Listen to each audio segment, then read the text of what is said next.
A primavera está a chegar e com ela novos ritmos de leitura. Leia artigos de opinião e receba acesso antecipado a todos os episódios de Podcast Plus. Acompanhe a atualidade ao minuto. Assine hoje o Observador com até 58% de desconto e habilite-se a ganhar uma tote bag e um voucher da Livraria Almedina. Tudo em observador.pt.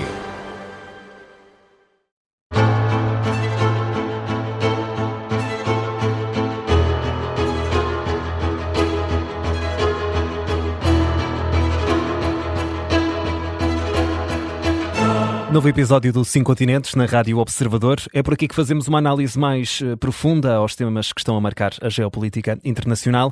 Eu sou João Costa e Silva e conto sempre com o historiador Bruno Cardoso Reis. Bruno, seja muito bem-vindo. Como é que estás e como é que foi a tua semana?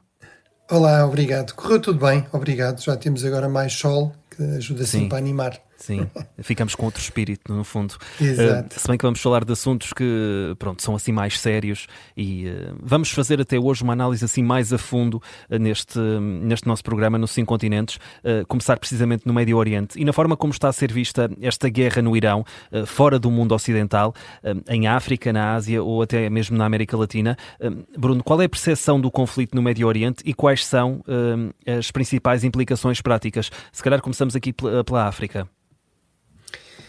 Bem, realmente acho que vale a pena pensar um bocadinho nisso, ou seja, temos estado muito focados no conflito nos últimos programas, o que é um pouco inevitável, porque é realmente um conflito regional. Enfim, falámos aqui até na semana passada, em resposta à pergunta de um ouvinte sobre a questão de se seria já a Terceira Guerra Mundial.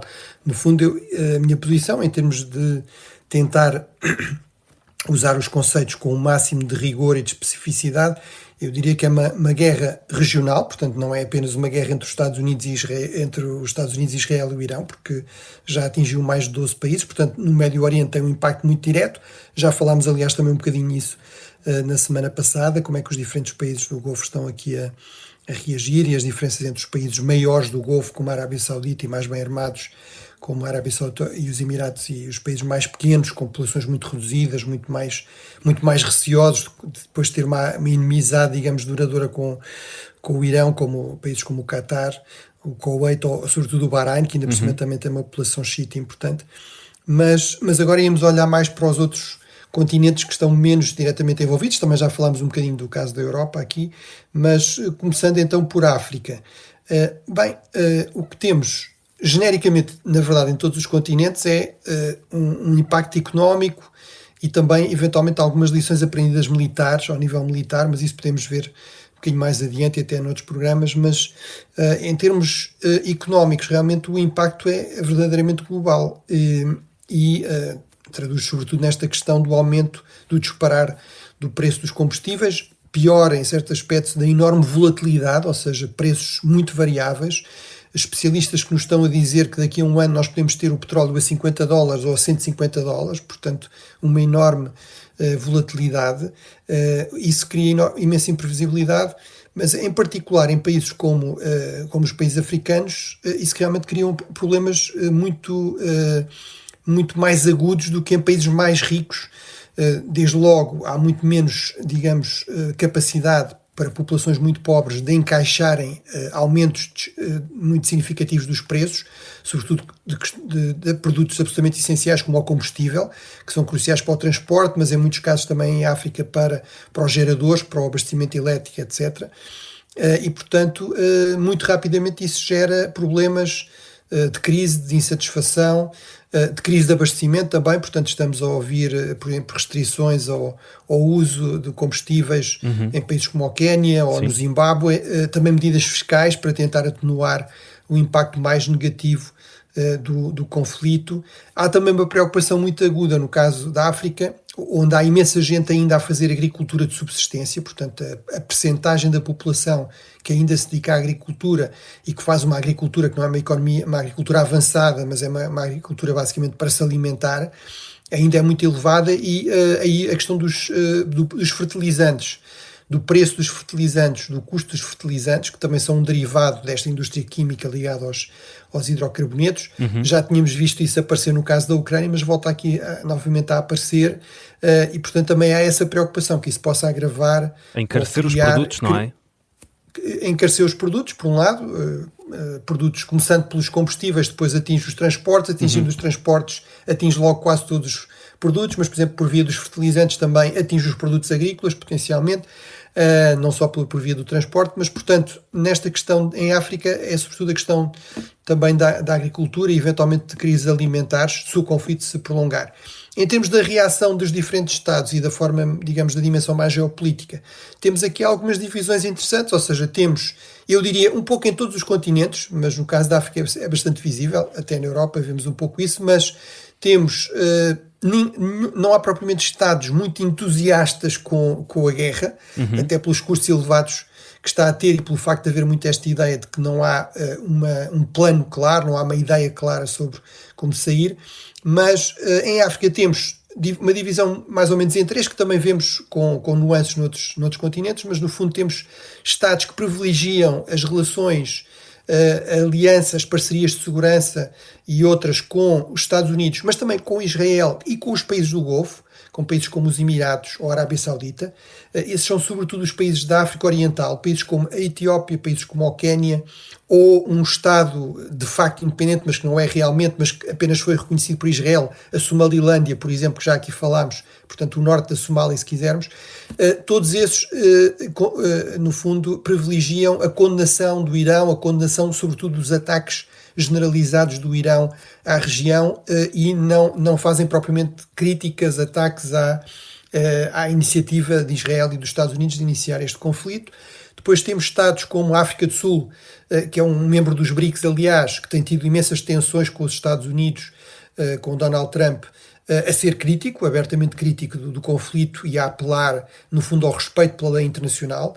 Portanto, esta é também uma linha que existe noutros continentes, no fundo, Estados que privilegiam sobretudo esta dimensão da defesa da lei internacional, das organizações internacionais, a ideia de que não pode haver guerras sem elas serem devidamente mandatadas e, portanto, mais críticas de Israel ou dos Estados Unidos.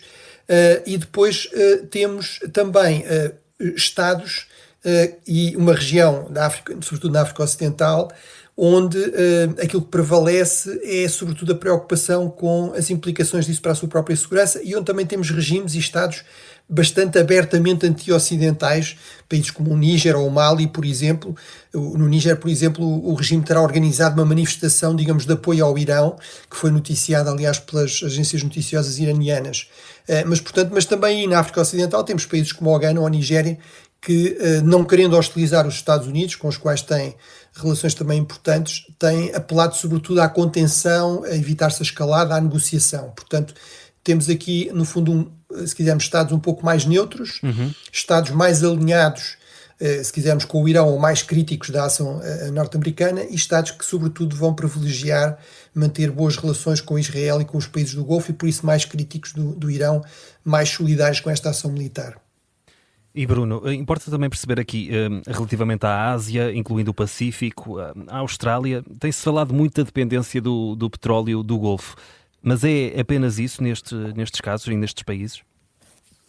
No caso da Austrália é realmente sobretudo isso, é muito essa ideia de que a Austrália está excessivamente dependente de importação de hidrocarbonetos dessa região e também está, no fundo, com este problema dos aliados mais próximos dos Estados Unidos, que é o perigo, no fundo, de ser pressionado, de ser arrastado para conflitos iniciados por Donald Trump sem ter sido consultada, sem ter sido devidamente envolvida, sem ter uma ideia clara do que é que se quer, de qual é o objetivo, de qual é exatamente também o que é que está a ser pedido. E, portanto, isso reforçou essa tendência, essa discussão, esse debate na Austrália sobre os perigos de uma excessiva dependência do petróleo do Golfo e os perigos de uma excessiva dependência dos Estados Unidos. Mas no resto da Ásia, de facto, a questão é um pouco mais complicada. Em particular, queria sublinhar aqui a importância para países tão importantes como a Índia, por exemplo, das comunidades imigrantes nos países do Golfo. Ou seja, no fundo, enfim, estes Estados são muito dependentes do petróleo, da importação de petróleo e de energia desta região, isso é inegável. Quase todos os principais Estados asiáticos que não produzem petróleo e gás, há algumas exceções, por exemplo a Malásia, que até pode beneficiar um pouco com isto, mas estão dependentes das importações do Golfo em 50% ou mais de petróleo e de gás. É o caso da China, do Japão, da Índia, enfim, da generalidade dos países, das Filipinas, etc. Portanto, isso é uma grande preocupação, porque significa que, inclusive no caso da Ásia, isto está a ter um impacto muito direto, não apenas nos preços. Portanto, também aí temos toda esta preocupação com a inflação descontrolada dos preços de combustíveis, medidas fiscais, medidas governamentais para tentar atenuar isso e o descontentamento que isso traz. Mas também problemas de abastecimento, ou seja, no fundo, práticas de racionamento, teletrabalho, teleescola, etc., para evitar uma crise no abastecimento. Portanto, enquanto que no caso da Europa, por exemplo, é sobretudo um impacto nos preços, no mercado geral, ou a mesma coisa nos Estados Unidos, aqui é uma questão também de segurança de abastecimento. Portanto, isso também reforça toda essa discussão sobre a importância de, por exemplo, continuar a apostar, voltar a apostar, reforçar o nuclear. No Japão, por exemplo, é uma discussão que está muito viva, mas também noutras partes da Ásia.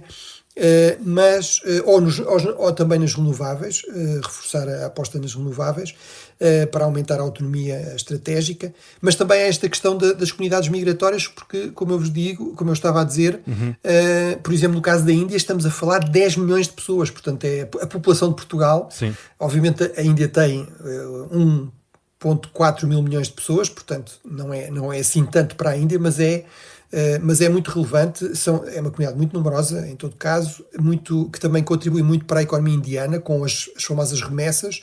Lembro que em Portugal também havia muito esse fenómeno, há umas décadas atrás, a importância, num país muito pobre, das remessas de imigrantes que estão a trabalhar em países muito mais ricos e, portanto, conseguem fazer poupanças significativas. E, portanto, mas isso aplica-se a uma série de outros países, às Filipinas. As Filipinas têm 2,5 milhões de pessoas nesta região, ao Bangladesh, ao Paquistão. Portanto, há múltiplos países asiáticos em que a preocupação também é a segurança dessas pessoas, que estão em países como os Emirados, como a Arábia Saudita, etc. Em alguns casos já foram vítimas de ataques do Irão, e também o impacto a prazo, se houver aqui uma crise, digamos, neste modelo económico muito dinâmico, muito próspero, que estava a ser seguido nos países do Golfo, que já referimos aqui na semana passada, por causa desta crescente insegurança, menos turismo, por exemplo, menos serviços, menos turismo, tudo isso poderá ter um impacto em termos da segurança do emprego destas pessoas, e portanto pode haver aqui depois um impacto a prazo também de muitos destes imigrantes serem forçados a regressar a casa e portanto perderem o seu rendimento. No que toca à América Latina, Bruno, e aqui falamos diretamente dos casos também de Venezuela e Cuba, tem havido espaço para discutir isto?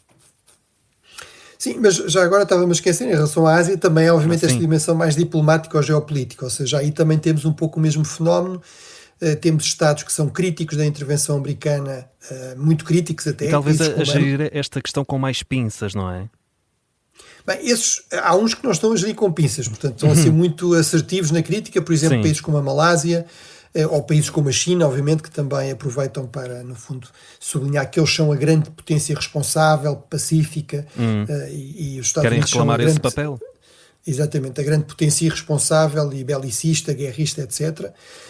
Depois temos Estados que procuram ter uma postura, sobretudo, de, no fundo, apelar à negociação, de apelar a evitar-se a escalada. Muitos destes países, por exemplo, têm grandes comunidades imigrantes por essa razão, mas também por outras. A crise energética, que os preocupa muito, têm estado nessa linha, sobretudo de apelar à calma, e outros têm estado numa linha, digamos, de evitar críticas abertas aos Estados Unidos, embora também deixando claro que realmente a prioridade devia ser resolver diplomaticamente a questão. É o exemplo, por exemplo, de países como o Japão, que supostamente não excluem sequer a possibilidade de alguma forma ajudar, por exemplo, no patrulhamento do Estreito de Hormuz. Associaram-se àquela declaração dos países europeus, mas também nos mesmos termos, ou seja, deixar claro que nas circunstâncias atuais isso não seria possível. Mas estavas a perguntar em relação à questão da América Latina. Sim, Cuba e Venezuela, neste caso. Bem, na América Latina, portanto, temos um pouco o mesmo fenómeno, mas no caso da América Latina, realmente há esta ideia de que eventualmente isto pode distrair um bocadinho os Estados Unidos, pode desviar também recursos militares e, portanto, pode abrir aqui um bocadinho mais de espaço a negociações no fundo é uma gestão menos belicista, se quisermos, nomeadamente a crise com Cuba, que é aquela que está agora mais em cima da mesa. Mas temos também as mesmas preocupações, ou seja, a questão da crise energética, esta ideia de que a América Latina, a América do Sul, a América Central pode ser periférica, pode estar afastada destes conflitos, mas não deixa de ter impactos, não deixa de, sem ter grande capacidade de influenciar, no fundo o que se está a passar, de sofrer as consequências disso, e portanto há esta preocupação generalizada de realmente com os preços dos combustíveis, com eventualmente uma recessão global por causa disso, que possa atingir novamente os países da América Latina.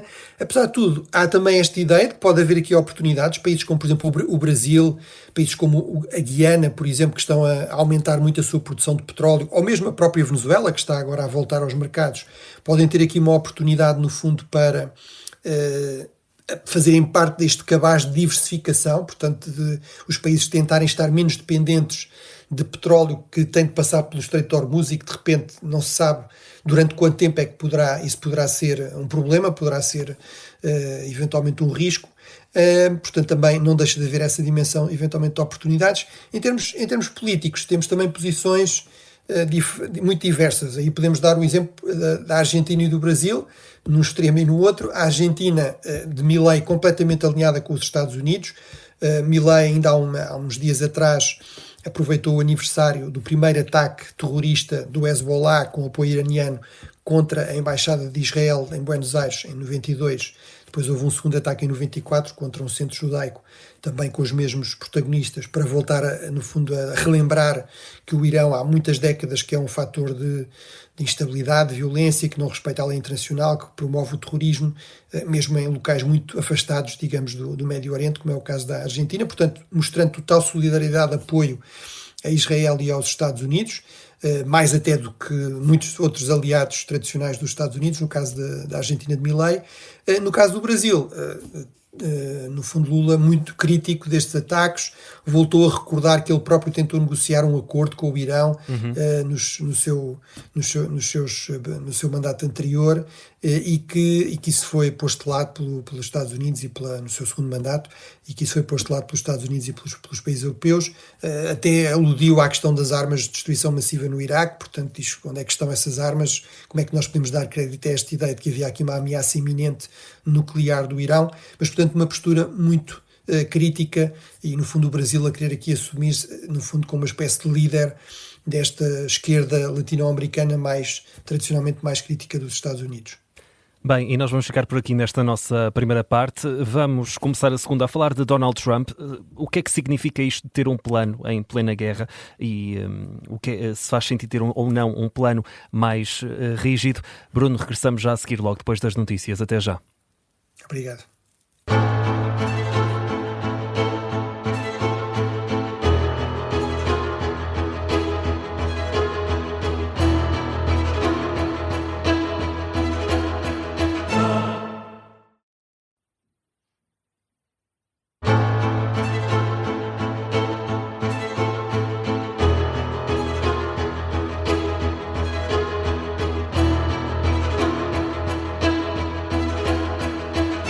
De regresso para a segunda parte do 5 Continentes, na Rádio Observador. Eu sou o João Costa e Silva, comigo está, como é habitual, o historiador Bruno Cardoso Reis, e vamos começar esta segunda parte a falar de Donald Trump, se tem ou não um plano, e afinal o que é que quer dizer ter um plano numa guerra, e se faz sentido também, Bruno, ter um plano rígido. Pergunto também se esta flexibilidade de Trump é uma estratégia em si, ou se pode ser encarado, aliás, como uma falta de rumo. Bem, essa é realmente uma questão muito interessante, porque realmente é um tema que aparece de forma recorrente, e depois há muita gente que diz, bem, mas claro que os Estados Unidos estão a fazer planos e têm planeamento, mas portanto, por um lado é importante distinguir os diferentes níveis de planeamento. Portanto, temos o nível estratégico, temos o nível operacional e temos o nível tático. E portanto todos eles estão ligados, não há aqui uma coisa estanque, têm de estar ligados, aliás, supostamente.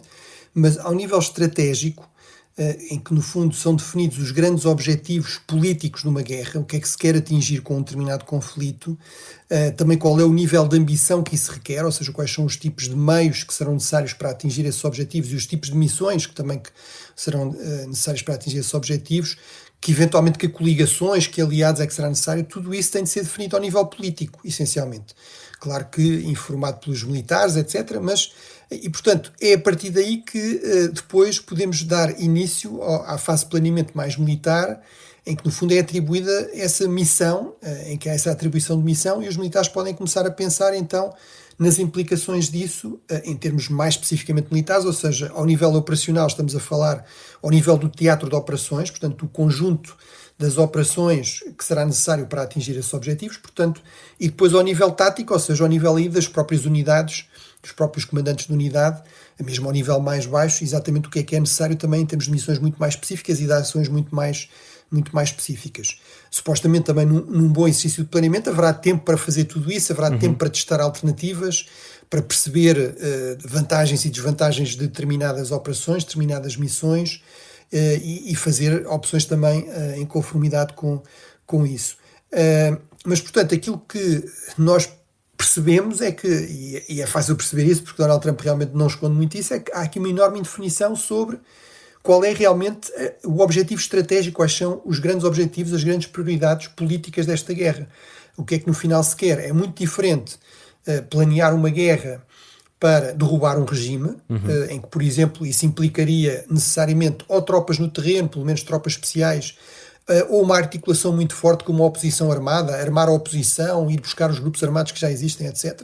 Isso é muito diferente de querer simplesmente eliminar determinados líderes ou usar a pressão militar como uma forma de incentivar a negociação ou destruir determinadas capacidades militares, ou lidar com esta questão, por exemplo, militarmente, como é que se consegue garantir a segurança do Estreito de Hormuz, que é uma questão que também já podemos ir ver adiante.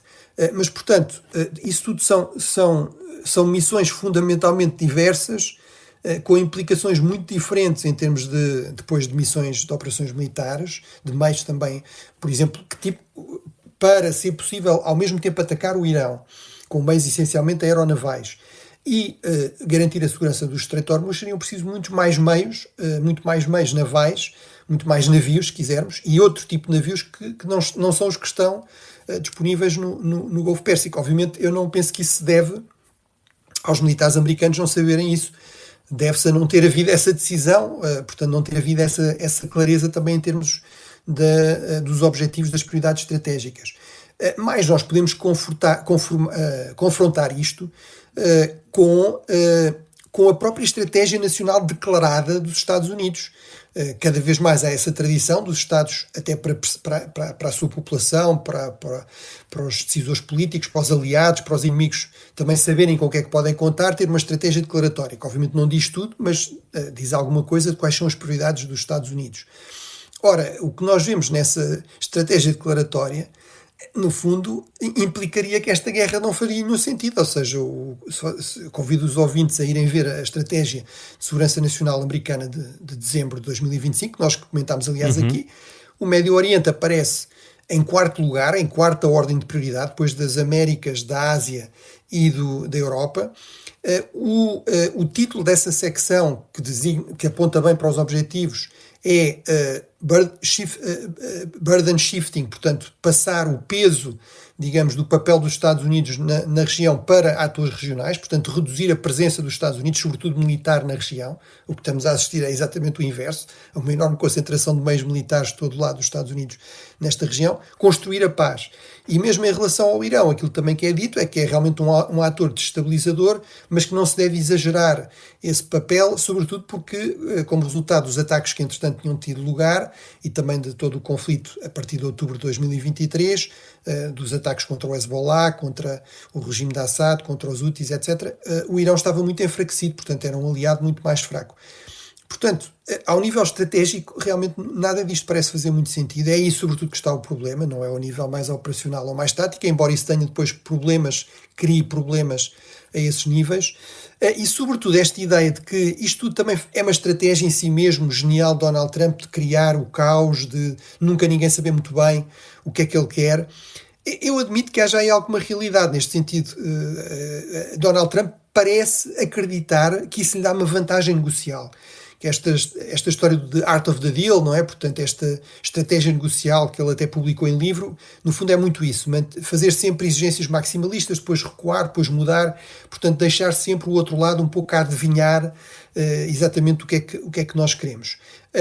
Agora, o problema é, isso cria enormes dificuldades aos militares, pelas razões que eu já referi, aos próprios militares americanos, cria enormes dificuldades aos aliados, por exemplo, nesta questão do Estreito de Hormuz, mas exatamente o que é que os Estados Unidos também estão a planear fazer, ou querem simplesmente passar, digamos, essa tarefa mais arriscada, mais perigosa da guerra para outros. O que é que nos estão exatamente a pedir? Continuamos a ter notícias de que os países aliados que até estão disponíveis para discutir isso, tipo a França ou a Grã-Bretanha, não conseguem perceber exatamente muito bem o que é que os Estados Unidos estão a planear ou o que é que querem fazer. Portanto, tudo isso tem grandes problemas a esse nível e, sobretudo, também vale a pena sublinhar este ponto, que é haver planos não quer dizer plano rígido, um plano rígido e imutável. Isso é sempre um erro, não é? Aquela velha ideia que vem do general Moltke, que nenhum plano resiste ao contacto com o inimigo. Por exemplo, o general Eisenhower, o grande estratega da estratégia norte-americana na Segunda Guerra Mundial, em particular na Europa, tinha esta máxima também: os planos não interessam, o que interessa é o planeamento. No fundo, a ideia é os planos, sobretudo a existência de um processo de planeamento e de um Estado-Maior que fez esse planeamento, permite ir ajustando depois as missões, as operações, os passos concretos que estão a ser tomados à realidade no terreno, ao contexto, à ação de aliados, de inimigos, a novas informações que entretanto não se conheciam. Portanto, haver um plano não quer dizer que seja rígido, que seja um plano rígido.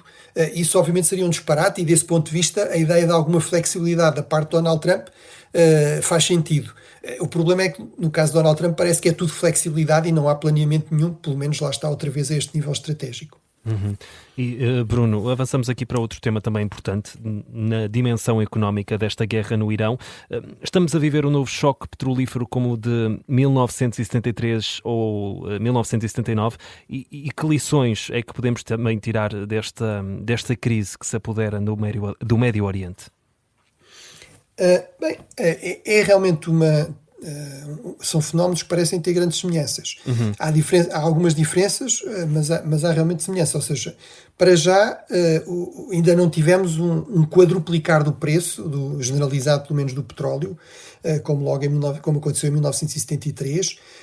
Há esta semelhança, quer em 73, quer em 79, foi sobretudo uma crise militar, política, instabilidade, incerteza na zona do Golfo e do Médio Oriente que levou a restrições às exportações.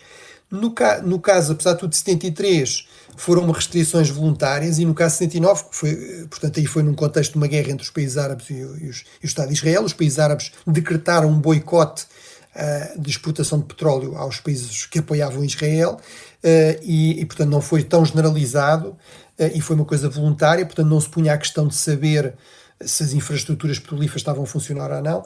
Em 79 foi como resultado da incerteza criada pela Revolução Iraniana, e portanto, desse ponto de vista, eu diria que em certos aspectos esta crise é pior, embora para já, como eu digo, o valor não tem, a inflação no preço não tenha sido tão grande.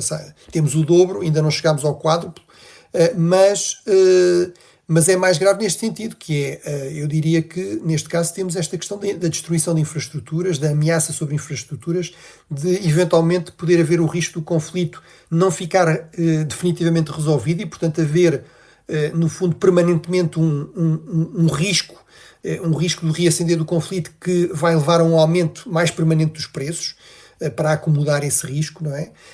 E, portanto, tudo isso são aspectos piores. Aspectos melhores é que estamos bastante menos dependentes, por exemplo, no caso da Europa, estamos muito menos dependentes da importação dos países do Golfo, estamos muito menos dependentes também do próprio petróleo. Portanto, o petróleo tem um peso menor digamos, no cabaz da energia do que tinha aqui há umas décadas atrás, há 50 anos atrás. Portanto, desse ponto de vista, eu diria que há condições eventualmente para o impacto não ser tão negativo por essa via e eventualmente levar também ao acelerar destas tendências para diversificar fornecedores e diversificar fontes de energia. Embora aí haja que dizer que realmente em termos de diversificar, em termos de produtores e exportadores, há alguns limites à elasticidade do mercado. Uma das razões que explica a importância tão grande do Golfo Pérsico é não só a quantidade de petróleo e gás que é exportado a partir dessa região, dos países da região, mas também é o facto de ser uma produção muito barata, ou relativamente barata e mais fácil, e em que há uma grande capacidade de produção sobrante, ou seja, que não está a ser utilizada, por exemplo, na Arábia Saudita, e, portanto, com facilidade permite aumentar a produção se houver uma crise, se houver quebra de produção noutra região do mundo. E isso não é exatamente assim noutras regiões. Uhum. Vamos também, no fundo, usar a tua experiência enquanto historiador, Bruno, para entender, aliás, aquilo que se passa no Estreito de Hormuz. As ações de Afonso de Albuquerque em Hormuz no século XVI ajudam-nos a pensar esta crise atual. Isto porque no artigo da semana passada no Observador falavas um pouco disso, mas queríamos, no fundo, perceber se as diferenças são ou não muito grandes. Bem, por um lado, há aqui um aspecto que é sempre de sublinhar, que é, não há o facto de fazermos comparações ou encontrarmos algum tipo de analogia com o passado não quer dizer que as coisas sejam exatamente iguais. Exato. Não é? Portanto, à partida, a resposta a uma pergunta deste género é sempre não são iguais, não são exatamente iguais e não são necessariamente iguais, porque as coisas evoluem, porque os atores são diferentes, portanto, há obviamente diferenças importantes. Além do mais, estamos a falar de um período de 500 anos, portanto, há grandes evoluções, por exemplo, na tecnologia militar. Obviamente, no século XVI, em 1507 ou depois em 1515, nas duas intervenções de Afonso de Albuquerque em Hormuz, não havia, por exemplo, meios aéreos com que se preocupar. Obviamente não havia aviões, não havia drones e também não havia mísseis, não é? Em todo o caso, há aqui alguns aspectos que eu acho que podem ser tidos em conta, mais genéricos, mais básicos. Um é esta questão, que é um aspecto que eu refiro nesse artigo, que é uma grande potência que não queira ter uma grande presença territorial, no fundo, criar uma espécie de império de bases, um império que assenta em controle de certos pontos estratégicos cruciais, por exemplo, estes pontos de estrangulamento, como o Estreito de Hormuz, etc.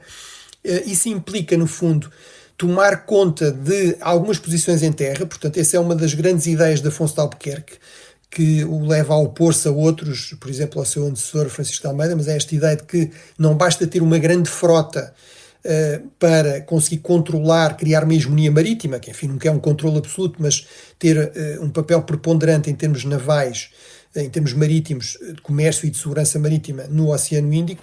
Isso implica controlar algumas bases em pontos fundamentais. E essas bases devem ser essencialmente ou ilhas ou penínsulas facilmente defensáveis a partir do mar.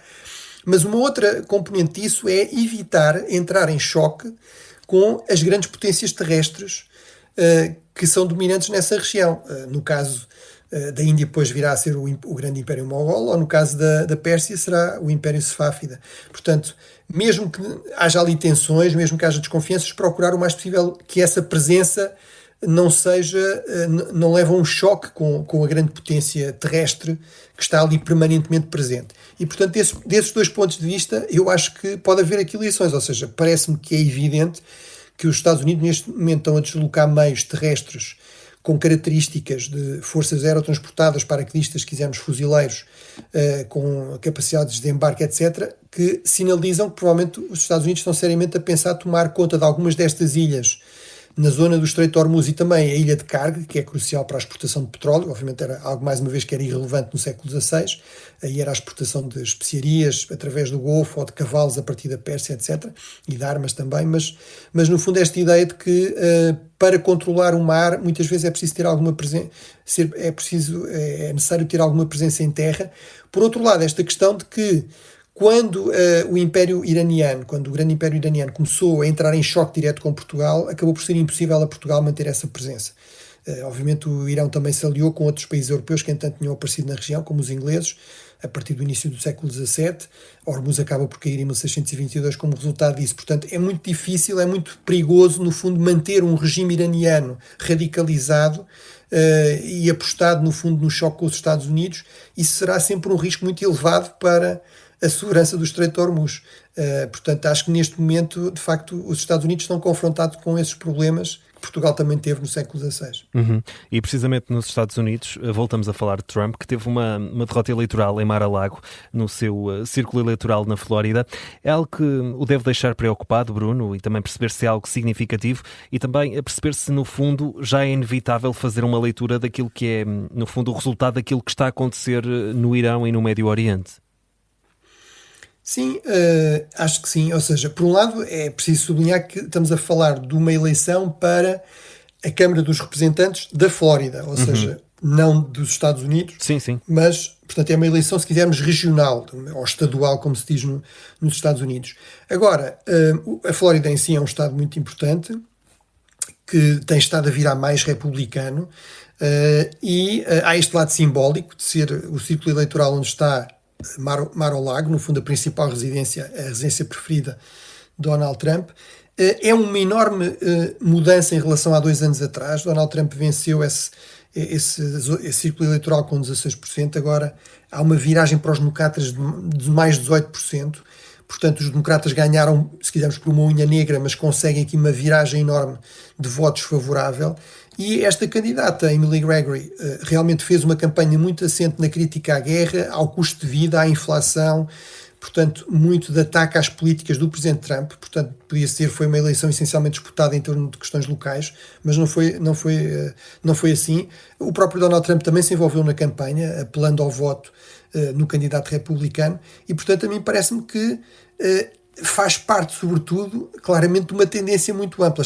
É o 29ª eleição deste tipo que os democratas vencem desde que Trump assumiu a presidência. Portanto, há aqui uma tendência realmente muito forte de insatisfação, de votar nos democratas para punir o Partido Republicano e para punir Donald Trump, e isso aparentemente está-se a verificar até na própria Flórida, até na própria, digamos, na própria residência preferida, local de residência preferida de Donald Trump, onde muitas vezes há a ideia de que o domínio republicano agora é, digamos, invencível. Claramente não é assim, e portanto isso também tem um impacto depois, por sua vez, na moralização da oposição a Donald Trump e da parte dos democratas.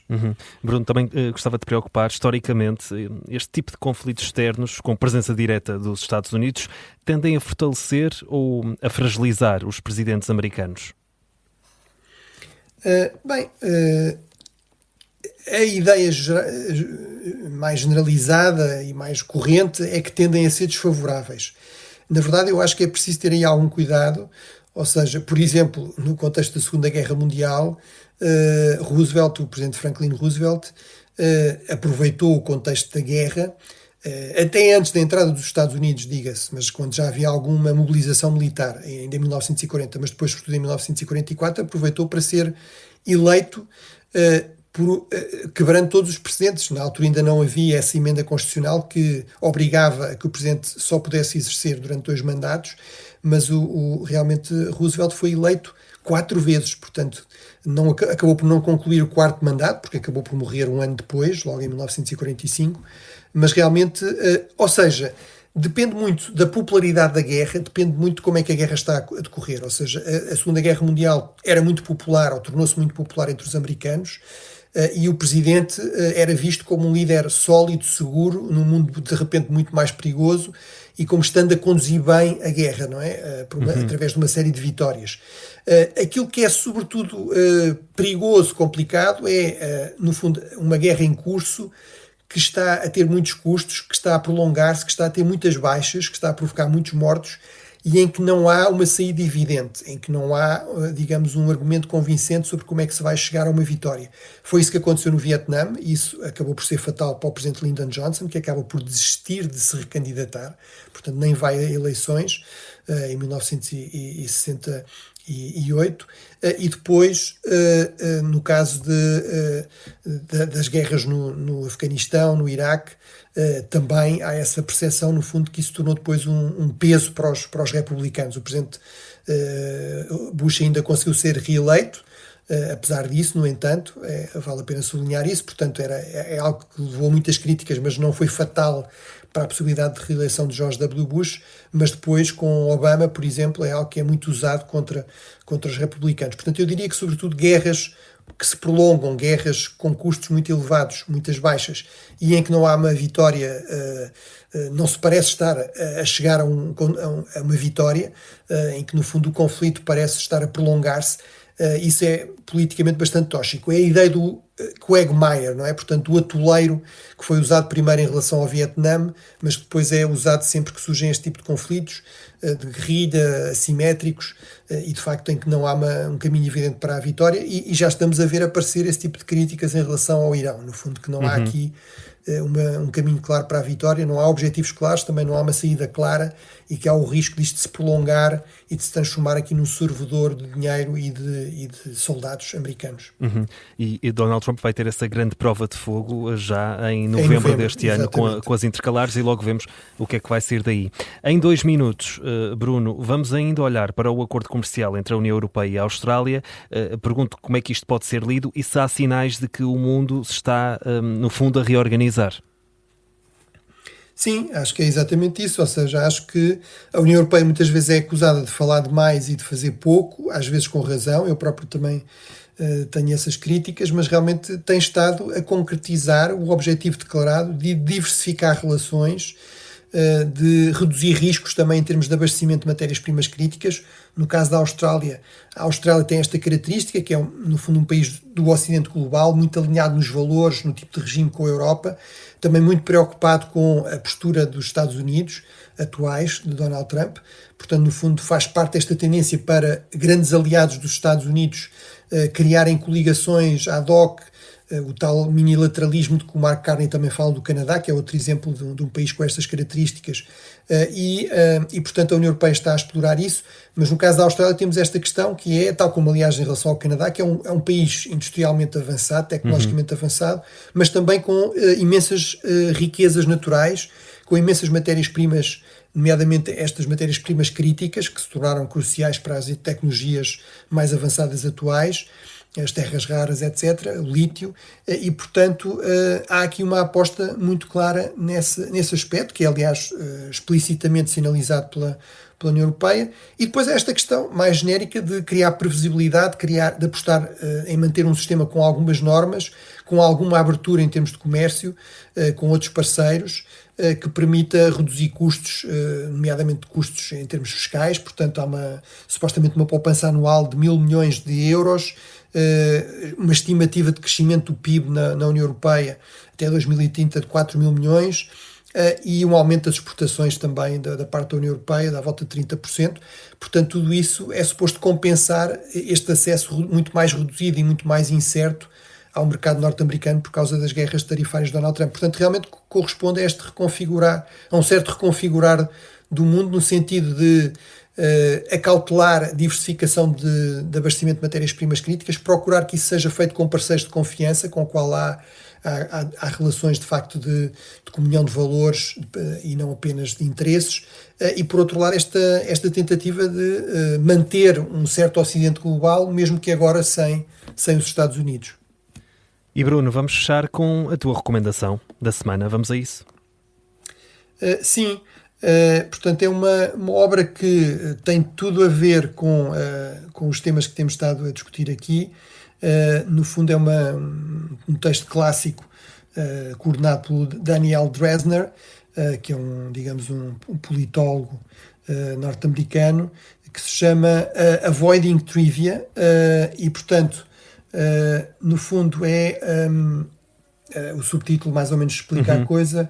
The Role of Strategic Planning in American Foreign Policy, portanto o papel do planeamento estratégico, do planeamento estratégico na política externa norte-americana. E portanto é elaborado por um conjunto de autores norte-americanos, com este Daniel Drezner a coordenar, também um especialista em economia política internacional, mas muitos deles também têm esta característica muito típica da academia americana, que também tiveram papéis nestas estruturas de planeamento ao nível do governo, ao nível do Departamento de Estado, ou seja, dos nossos estrangeiros, da defesa, da própria Casa Branca, e portanto, no fundo, avoiding trivia, quer dizer, evitar dizer trivialidades.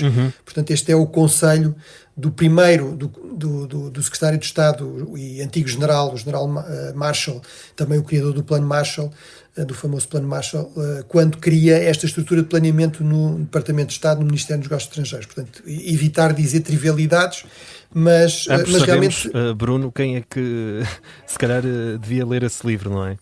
Neste momento. Exato. Acho que seria provavelmente muito útil para Donald Trump, embora também seja bastante evidente que ele não é muito ler livros e também não é muito ler planos ou de se preocupar muito com planeamento ou no fundo, com estas mais-valias que vêm da arquitetura institucional dos Estados Unidos, que valoriza muito esta dimensão do planeamento desde a experiência da Segunda Guerra Mundial.